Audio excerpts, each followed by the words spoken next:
উচ্ছেদৰ বিৰোধিতাৰে আজি দিল্লী কঁপাব অসম সংখ্যালঘু সংগ্ৰাম পৰিষদে দিল্লীৰ যি যন্তৰ মন্তৰ আছে তাত চৰকাৰৰ বিৰুদ্ধে তেওঁলোকে সাব্যস্ত কৰিব প্ৰবল প্ৰতিবাদ অমানৱীয় যি উচ্ছেদ সেই উচ্ছেদক লৈ এবাৰ গৰজি উঠিছে অসম সংখ্যালঘু সংগ্ৰাম পৰিষদ কিছু বিশদ তথ্য আছে সবিস্তাৰে জনাম উচ্ছেদৰ বিৰোধিতাৰে আজি দিল্লী কঁপাবলৈ সাজু হৈছে অসম সংখ্যালঘু সংগ্ৰাম পৰিষদ দিল্লীৰ যন্তৰ মন্তৰত চৰকাৰৰ বিৰুদ্ধে তেওঁলোকে প্ৰবল প্ৰতিবাদী কাৰ্যসূচী ৰূপায়ণ কৰিবলৈ এতিয়া সাজু হৈছে অমানৱীয় উচ্ছেদক লৈ গৰজি উঠিছে অসম সংখ্যালঘু সংগ্ৰাম পৰিষদ আৰু কেৱল মুছলমান লোকক টাৰ্গেট কৰি উচ্ছেদ কৰিছে মুখ্যমন্ত্ৰী ডক্টৰ হিমন্ত বিশ্ব শৰ্মাই আৰু এই উচ্ছেদৰ জৰিয়তে মুছলমানক নিষেধ কৰিব বিচাৰিছে অসমৰ মুখ্যমন্ত্ৰীগৰাকীয়ে বাছি বাছি কৰা এই উচ্ছেদে আঘাত কৰিছে 1,40,00,000 মুছলমান লোকক আমি উচ্ছেদ বিৰোধী নহয় কিন্তু উচ্ছেদৰ পূৰ্বে আমাক সংস্থাপন দিয়ক এখন অসমত আদানী আম্বানীৰ স্থান আছে কিন্তু মুছলমানৰ স্থান নাই বুলি মন্তব্য কৰা হৈছে প্ৰবল প্ৰতিবাদ আজি যেহেতু সাব্যস্ত কৰা হ'ব আৰু বিশেষকৈ আদানী আৰু আম্বানীক মাটি দিবলৈ মুছলমানক উচ্ছেদ কৰিছে এক প্ৰকাৰ বিজেপি চৰকাৰখনে সংখ্যালঘু সংগ্ৰাম পৰিষদ আজি গৰজি উঠিছে কেৱল মুছলমান লোকসকলকে কিয় মুখ্যমন্ত্ৰী ডক্টৰ হিমন্ত বিশ্ব শৰ্মাই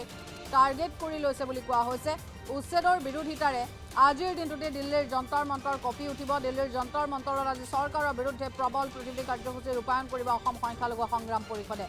অমানৱীয় যি উচ্ছেদ সেই উচ্ছেদক লৈ গৰজি উঠিছে অসম সংখ্যালঘু সংগ্ৰাম পৰিষদ আৰু উচ্ছেদক লৈ বিভিন্ন সময়ছোৱাত আচলতে বিভিন্ন দল সংগঠনে যেনেধৰণে হুংকাৰ দি আহিছে যে বৰ্তমান সময়ছোৱাত চলি থকা এই যি উচ্ছেদ সেই উচ্ছেদ এক প্ৰকাৰ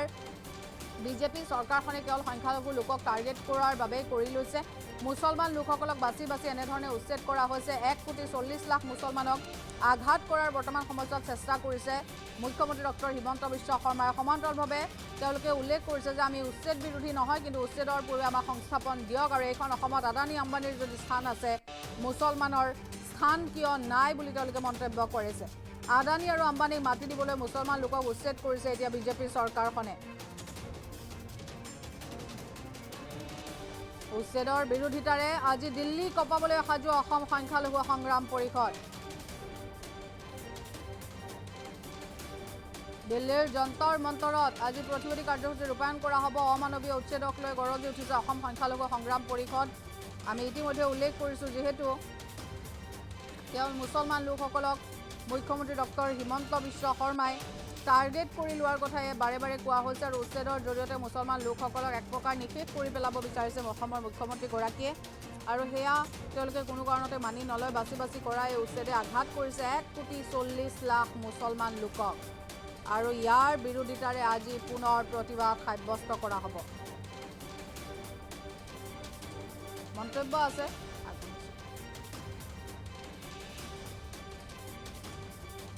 পৰিকল্পিতভাৱে অসম চৰকাৰে যিটো উচ্ছেদ কৰিছে এই উচ্ছেদ সম্পূৰ্ণভাৱে অগণতান্ত্ৰিক উচ্ছেদ এই উচ্ছেদ কোনোপধ্যেই মানৱ কল্যাণৰ কাৰণে উচ্ছেদ নহয় এই উচ্ছেদ অসমৰ 1,40,00,000 মুছলমানৰ বিৰুদ্ধে উচ্ছেদ এই উচ্ছেদে 1,40,00,000 মুছলমান মানুহক অন্তৰত আঘাত দিছে গতিকে এই উচ্ছেদৰ বিৰুদ্ধে আমি সংখ্যালঘু সংগ্ৰাম পৰিষদে 1 আগষ্টত আমি দিল্লী যন্তৰ মন্তৰ এক অভিনয় প্ৰতিবাদ সাব্যস্ত কৰিম যিটো প্ৰতিবাদে অসম চৰকাৰে জানিব যে সংখ্যালঘু সংগ্ৰাম পৰিষদৰ নেতৃত্বত চৰকাৰৰ বিৰুদ্ধে এক বিশাল প্ৰতিবাদী সাব্যস্ত দিল্লীত হ'ব এই কথাটো সমগ্ৰ অসমৰ মানুহে জানিব চৰকাৰে জানিব অসমৰ মাননীয় মুখ্যমন্ত্ৰী ডাঙৰীয়াই বিশেষ এটা জনগোষ্ঠীক টাৰ্গেট কৰি লক্ষ্য কৰি আজি যেনেদৰে মানুহখিনিক নিহাই কৰাৰ চক্ৰান্ত চলাইছে এইটো এটা জঘন্য কাম এইটো এটা আইন বিৰোধী কাম আমি কি ভাষাৰে মুখ্যমন্ত্ৰী ডাঙৰীয়াক দীক্ষাৰ দিম আমি ভাষা বিচাৰি নাপাওঁ আমি কেতিয়াও ভবা নাছিলোঁ যে এই চৰকাৰ অহাৰ পিছত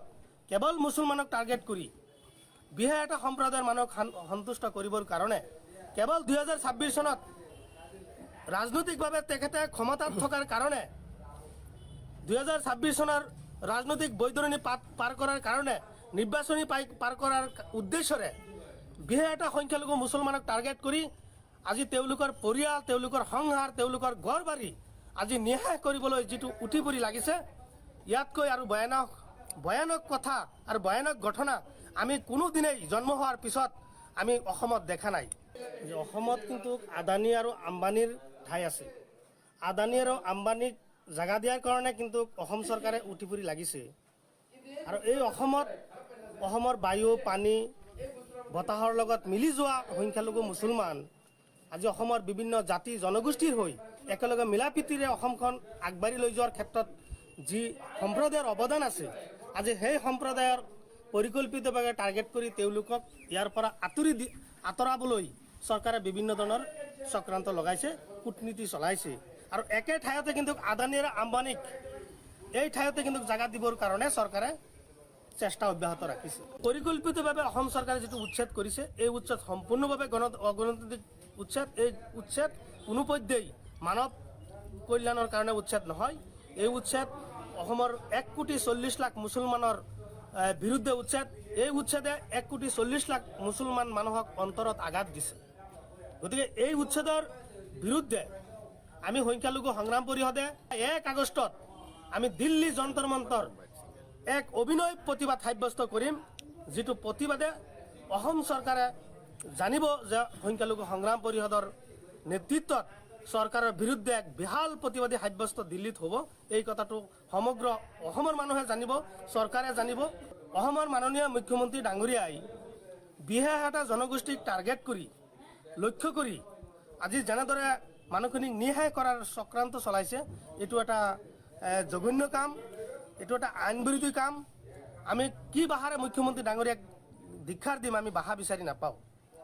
আমি কেতিয়াও ভবা নাছিলোঁ যে এই চৰকাৰ অহাৰ পিছত কেৱল মুছলমানক টাৰ্গেট কৰি বিশেষ এটা সম্প্ৰদায়ৰ মানুহক সন্তুষ্ট কৰিবৰ কাৰণে কেৱল 2026 চনত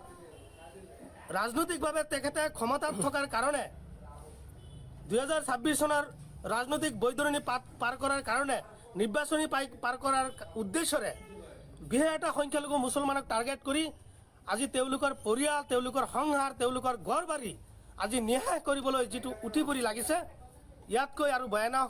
ভয়ানক কথা আৰু ভয়ানক ঘটনা আমি কোনোদিনেই জন্ম হোৱাৰ পিছত আমি অসমত দেখা নাই। যে অসমত কিন্তু আদানী আৰু আম্বানীৰ ঠাই আছে। আদানী আৰু আম্বানীক জাগা দিয়াৰ কাৰণে কিন্তু অসম চৰকাৰে উঠি ফুৰি লাগিছে।